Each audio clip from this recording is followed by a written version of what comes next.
जय हिंद साथियों, स्वागत है आपका एक बार फिर से हमारे YouTube चैनल एजुकेशनल एक्सीलेंस में। साथियों, हम यहाँ पर अग्निवीर भर्ती परीक्षा की आपको निःशुल्क तैयारी करवा रहे थे। हम मैथ्स पढ़ रहे थे और हमारा मैथ्स में जो टॉपिक चल रहा था उसका नाम था त्रिभुज। त्रिभुज का हमने एक लेक्चर कंप्लीट कर लिया था, जहाँ पर हमने त्रिभुज की बेसिक जो नॉलेज थी वो कंप्लीट की थी कि त्रिभुज के कितने प्रकार होते हैं, त्रिभुज का निर्माण कैसे होता है, कौन से आकृति को हम त्रिभुज कहते हैं। अगर हमें कोई तीन भुजाएं दे दी जाती हैं तो उन तीन भुजाओं से हम कैसे कहेंगे कि ये त्रिभुज होगा या नहीं होगा। इन सब के बारे में हमने जानकारी इससे पहले वाले लेक्चर में ले ली थी। आप लोग चाहें तो वो लेक्चर पहले जाकर देख सकते हैं इस लेक्चर को पढ़ने से पहले।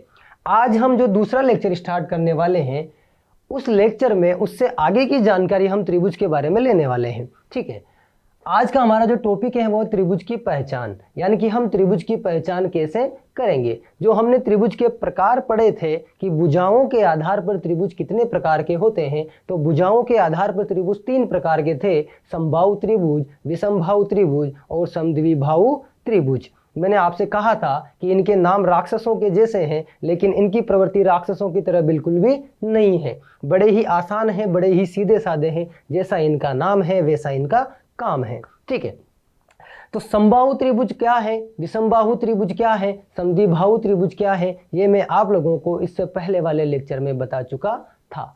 अब हम त्रिभुज की पहचान कैसे करेंगे। ठीक है, देखिए, कोणों के आधार पर भी तीन प्रकार के त्रिभुज थे: समकोण त्रिभुज, विषमकोण त्रिभुज, समकोण त्रिभुज, न्यून कोण त्रिभुज और अधिक कोण त्रिभुज। ठीक है, चलिए त्रिभुजों की हम पहचान करते हैं। यहाँ पर मैंने एक आकृति जो बना रखी है, इस आकृति को आप लोग पहचान ही गए होंगे कि ये जो आकृति है ये त्रिभुज है। ठीक है, इनका नाम है ए बी सी। जो तीन शीर्ष यहाँ पर दिए हुए हैं, ये ए है, ये बी है, ये सी है। भुजा ए बी का मान ए है, भुजा ए सी का मान बी है, भुजा बी सी का मान सी है।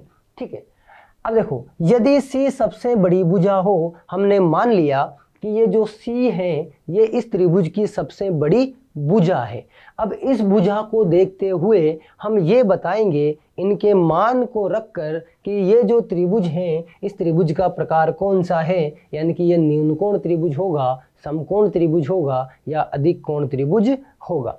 चलिए देखिए, ये जो सी है यानी कि जो सबसे बड़ी भुजा है, अगर इसका स्क्वायर इन बची हुई दोनों भुजाओं के स्क्वायर से, इनका जो दोनों बची हुई भुजाएं हैं इनके स्क्वायर के योग से अगर छोटा हुआ तो फिर वो कौन सा त्रिभुज होगा, न्यून कोण त्रिभुज होगा।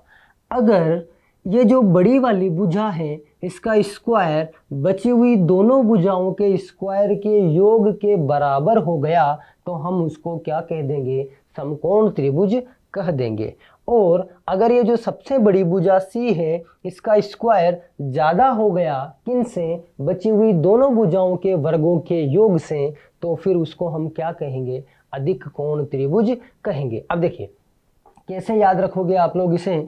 इसका मतलब क्या होता है, अगर मुंह उधर खुल रहा है तो जिस तरफ ये मुंह खुलता है वो वाला नंबर बड़ा होता है, ये अपने को पता है। अब मुंह इसका कहाँ खुल रहा है, इधर खुल रहा है, इसका मतलब ये बड़ा होगा। ठीक है, ये छोटा होगा तो ये न्यून होगा। न्यून का मतलब कम होता है, छोटा होता है। ये छोटा होगा तो न्यून कोण, ये बराबर होगा तो समकोण, ये ज्यादा होगा, अधिक मतलब ज्यादा, अधिक मतलब ज्यादा, अधिक मतलब ज्यादा, ऐसे याद रख सकते हो आप, है ना। ये ज्यादा तो अधिक कोण, ये कम तो न्यून कोण, बराबर हुआ तो समकोण। सम मतलब समान, बराबर मतलब भी समान। तो ऐसे भी अपने दिमाग में अपन याद रख सकते हैं। ठीक है, कि कम तो न्यून कोण, बराबर तो समकोण, ज्यादा तो अधिक कोण। ठीक है, एक और बात यहाँ पर लिखी हुई है कि सबसे बड़ी जो भुजा होती है, बड़ी भुजा के सामने का कोण जो होता है वो हमेशा कैसा होगा, बड़ा होगा। यानी कि किसी भी त्रिभुज में कोई जो भुजा है वो सबसे बड़ी है अगर, तो उस सबसे बड़ी भुजा के जो बराबर, उस सबसे बड़ी भुजा के जो सामने का कोण होगा वो कैसा होगा, बड़ा होगा। देखो, बड़ी भुजा के सामने का कोण सदैव कैसा होता है, बड़ा होता है। ठीक है, बात समझ में आई, आ गई होगी, बिल्कुल। आगे चलते हैं। आगे जो आया है भैया त्रिभुज का मध्य बिंदु, ये इसलिए मैं आप लोगों को बता रहा हूं क्योंकि इस मध्य बिंदु से एग्जाम में डायरेक्ट ही प्रश्न आते हैं। ठीक है, इस तरह के डायग्राम डायरेक्ट आप लोगों को देखने को मिलते हैं एग्जाम में और वहां से डायरेक्ट प्रश्न पूछ लिए जाते हैं, इसलिए मैं आप लोगों के मध्य बिंदु के बारे में बताने का प्रयास कर रहा हूं। मध्य बिंदु क्या होता है, देखिए कोई भी एक त्रिभुज मैंने लिया ABC, तो इस त्रिभुज में ये जो A और B भुजा है, इस AB भुजा का जो मध्य बिंदु है वो D है, और यहाँ पर ये जो AC भुजा है, इस AC भुजा का मध्य बिंदु क्या है, E है। तो AB भुजा का मध्य बिंदु D है, AC भुजा का मध्य बिंदु E है, भुजा AB का मध्य बिंदु D और AC का मध्य बिंदु E। तो यहाँ पर ये जो DE रेखा है और ये जो BC रेखा है, ये दोनों रेखाएं क्या होगी, समांतर। अगर ये दोनों रेखाएं आपस में समांतर हैं तो ये जो DE भुजा है वो आधी होगी किसके, BC भुजा के। ये जो DE भुजा है वो आधी होगी किसके, BC भुजा की। ये अपने को याद होना चाहिए। और इस प्रमेय का जो नाम है वो नाम क्या है भैया, मध्यमान प्रमेय। क्या नाम है उसका, मध्यमान प्रमेय। क्या कहना चाह रहा है, कोई त्रिभुज है जिनमें दो भुजाओं का अगर मध्य बिंदु दिया हुआ है, उन दोनों मध्य बिंदुओं को मैं मिला देता हूं तो मेरे पास एक रेखाखंड का निर्माण होता है। ठीक है, वो जो रेखाखंड का निर्माण हुआ वो रेखाखंड उसके सामने वाली भुजा के क्या होगी, समांतर होगी। अगर वो सामने वाली भुजा के समांतर हैं तो वो जो ऊपर वाली छोटी भुजा यानी कि मध्य बिंदुओं को मिलाने वाली जो भुजा है DE, वो क्या होगी, आधी होगी किसके, सामने वाली भुजा की।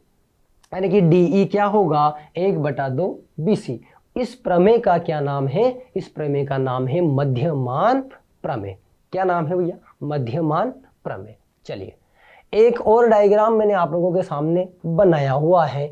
एक त्रिभुज है, उस त्रिभुज के मध्य बिंदु जो है भुजाओं के, उनको मिलाने पर भी एक त्रिभुज का और निर्माण हुआ।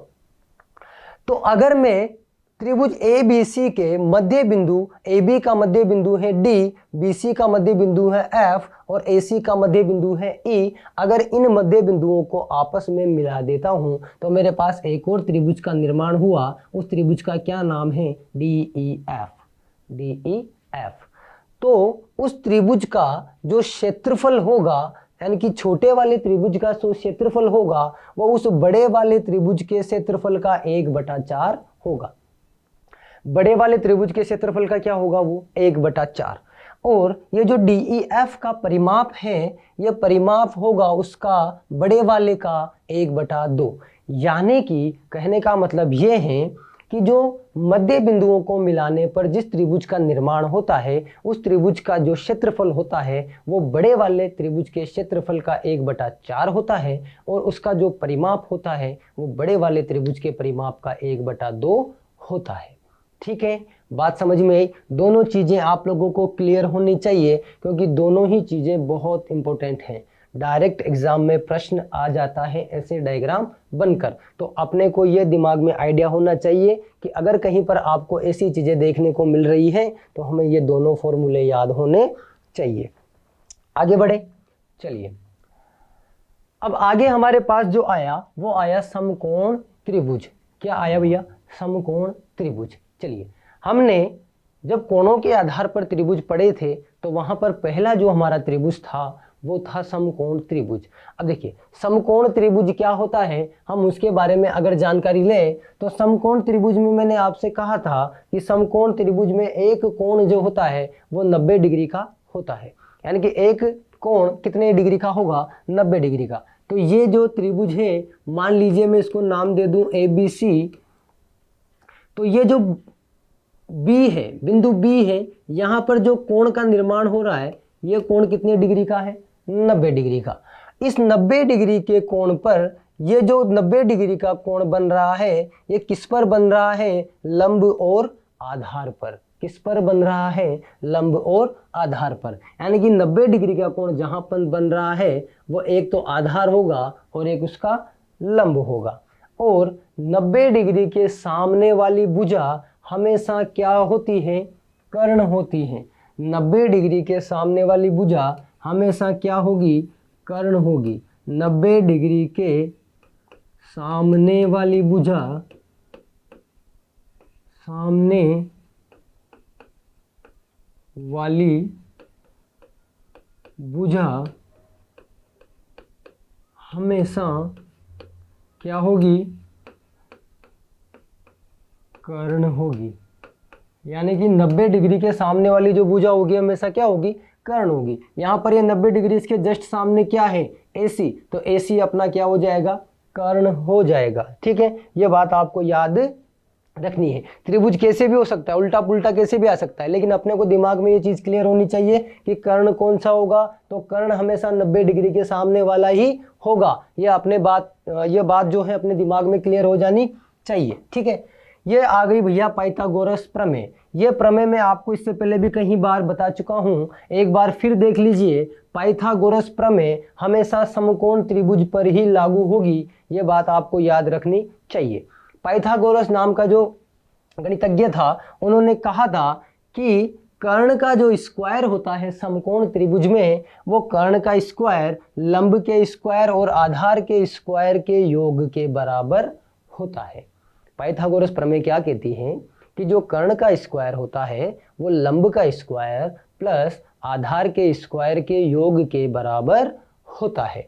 ठीक है, ये बात आपको याद होनी चाहिए। इस थ्योरम से, इस प्रमेय से कई प्रकार के क्वेश्चंस को हम आसानी से सोल्व कर सकते हैं। चलिए, समकोण त्रिभुज का जो क्षेत्रफल होता है वो होता है 1/2 गुणा आधार गुणा ऊंचाई। 1/2 गुणा आधार गुणा ऊंचाई। यहाँ पर आधार तो अपने को पता है, ऊंचाई इसका क्या हो जाएगा, लंब हो जाएगा। यानी कि जो ऊंचाई है इसकी जगह हम लंब भी लिख सकते हैं। इसका जो लंब होगा वही इसका क्या होगा, ऊंचाई होगा। कर्ण सदैव बड़ा होगा। कर्ण हमेशा क्या होता है, बड़ा होता है। यानी कि अगर समकोण त्रिभुज है तो समकोण त्रिभुज में तीनों भुजाओं में जो सबसे बड़ी भुजा होगी वो हमेशा क्या होगी, कर्ण होगी। सबसे बड़ी भुजा हमेशा क्या होगी भैया, कर्ण होगी। समकोण त्रिभुज की भुजाएं जो याद होनी चाहिए, बहुत इंपॉर्टेंट हैं। ये ऐसी भुजाएं मैंने आप लोगों के सामने लिखी है जिनको अगर आप देख लो, इन भुजाओं को कहीं भी क्वेश्चन में आप देख लो तो आप डायरेक्ट डायग्राम बनाने से पहले ही कह सकते हो, अरे भाई ये तो समकोण त्रिभुज है। कौन सा त्रिभुज है, समकोण त्रिभुज है। इनको हम ट्रिपलेट बोलते हैं। क्या बोलते हैं, ट्रिपलेट। यानी कि ये जो भुजाएं हैं जो मैंने आप लोगों के सामने लिख रखी हैं, ये भुजाएं अगर आप लोग कहीं क्वेश्चन में देख लो तो समझ जाना कि इन भुजाओं से जिस त्रिभुज का निर्माण होगा वो त्रिभुज हमेशा समकोण त्रिभुज ही होगा। पहला जो ट्रिपलेट है वो है 3, 4, 5। अगर 3, 4, 5 भुजाओं आप देख लो तो क्या कहोगे कि ये समकोण त्रिभुज है। कैसे, देखो ऐसे, 3 का स्क्वायर करो, 4 का स्क्वायर करो और 5 का स्क्वायर करोगे तो ये बराबर ही आएगा, ये बराबर ही आएगा। 25 बराबर 25 आ गया। कर्ण का स्क्वायर बराबर आया लंब का स्क्वायर प्लस आधार का स्क्वायर। यानी कि जब मैंने इनका स्क्वायर का योग किया तो मेरे पास बड़ी वाली भुजा के स्क्वायर के क्या आ गया, बराबर आ गया। तो ये जो भुजा है इनसे हमेशा समकोण त्रिभुज का निर्माण होगा। 6, 8, 10 इनसे भी समकोण त्रिभुज का निर्माण होगा। 5, 12, 13 इनसे भी समकोण त्रिभुज का निर्माण होगा। 7, 24, 25 इनसे भी होगा और 8, 15, 17 इनसे भी किसका निर्माण होगा, समकोण त्रिभुज का निर्माण होगा। आपको ये जो भुजाएं मैंने 5 यहाँ पर दी हुई है, ट्रिपलेट जो दिए हुए हैं, ये आपको याद होनी चाहिए। जहाँ कहीं भी आप इनको देख लो तो आपके दिमाग में तुरंत क्लिक हो जाना चाहिए कि ये तो इनसे जो त्रिभुज बनेगा समकोण त्रिभुज ही बनेगा। ठीक है, बात समझ में आई, आगे चलें। बहुत बढ़िया। अब आगे जो हमारा त्रिभुज है वो आया है भैया कौन सा, समबाहु त्रिभुज। ठीक है, भुजाओं के आधार पर हमने 3 तरह के त्रिभुज देखे थे। पहला समबाहु देखा था, दूसरा समद्विबाहु देखा था और तीसरा विषमबाहु देखा था। समबाहु त्रिभुज हमारा क्या होता है, ऐसा त्रिभुज जिसकी तीनों भुजाएं बराबर हो वो क्या कहलाता है, समबाहु त्रिभुज कहलाता है। ऐसा त्रिभुज जिसकी 2 भुजाएं बराबर हो वो समद्विबाहु त्रिभुज कहलाता है। और एक ऐसा त्रिभुज जिसकी तीनों ही भुजाएं अलग अलग हो वो विषमबाहु त्रिभुज कहलाता है। इसमें हम बात करने वाले हैं किसकी, समबाहु त्रिभुज की। यदि किसी त्रिभुज की तीनों भुजाएं बराबर हो तो वो त्रिभुज समबाहु त्रिभुज कहलाता है। समबाहु त्रिभुज में प्रत्येक आंतरिक कोण कितने डिग्री का होता है? 60 डिग्री का होता है। समबाहु त्रिभुज में जो प्रत्येक आंतरिक कोण है वो कितने डिग्री का होता है? 60 डिग्री का होता है। क्यों होता है उसका भी मैं अभी आपको बताऊंगा। चलिए, प्रत्येक बाह्य कोण कितने डिग्री का? 120 डिग्री का। ऑब्वियस सी बात है कि अगर आंतरिक कोण 60 है और आंतरिक प्लस बाह्य कोणों का योग कितना होता है? आंतरिक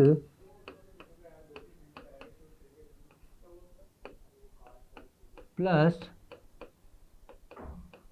बाह्य कोण, इनका जो योग होता है वो 180 डिग्री होता है। अगर आंतरिक कोण 60 है तो बाह्य कोण ऑब्वियस सी बात है कितना हो जाएगा? 120 हो जाएगा। ठीक है, ये बात समझ में चलिए। अब देखो, अपने को ये प्रूव करना है कि आंतरिक कोण 60 डिग्री क्यों होता है। तो अगर कोई समबाहु त्रिभुज है जिसकी तीनों ही भुजाएं बराबर है, ये ए है, ये ए है, ये ए है, यहाँ पर जब आप लोग नोटिस करोगे तो ये जो ए बी सी दिया हुआ है, तो यहाँ पर ये जो ए बी सी है, ये तीनों भुजाएं आपस में क्या है? बराबर हैं। तीनों भुजाएं आपस में क्या है? बराबर हैं। तो इनके कोण भी क्या होंगे? बराबर होंगे। इनके कोण भी क्या होंगे? बराबर होंगे। क्योंकि त्रिभुज की एक और प्रॉपर्टी होती है कि कोई भी दो भुजाएं अगर बराबर हैं तो उनके सामने वाले कोण भी बराबर होते हैं। ये दोनों बराबर हैं तो कोण आपस में क्या हो जाएंगे? बराबर। और मैंने आपसे कहा था आंतरिक कोणों का योग भी कितना होता है? 180 डिग्री होता है। तो ये क्या हो जाएगा? x प्लस एक्स बराबर 180, यानी कि 3x बराबर 180, यानी कि x बराबर 180/3, x बराबर कितना आ गया? 60 डिग्री। x बराबर कितना आ गया? 60 डिग्री। आया नहीं आया? बिल्कुल। यानी कि प्रत्येक आंतरिक कोण जो कितना हो गया? 60 डिग्री। मैंने आप लोगों के सामने प्रूव करके भी बता दिया। अब देखिए, ये जो त्रिभुज है ABC, इसमें तीनों भुजाएं आपस में कैसी हैं? बराबर हैं। क्योंकि समबाहु त्रिभुज में तीनों भुजाएं कैसी होती है? बराबर होती है। ठीक है, अब अगर हम समबाहु त्रिभुज के क्षेत्रफल की बात करते हैं तो समबाहु त्रिभुज का जो क्षेत्रफल होता है वो होता है √3/4 गुणा भुजा स्क्वायर। डायरेक्ट आप लोग याद रखिए कि इसका जो क्षेत्रफल होता है वो होता है √3/4 गुणा भुजा स्क्वायर। √3/4 गुणा भुजा स्क्वायर।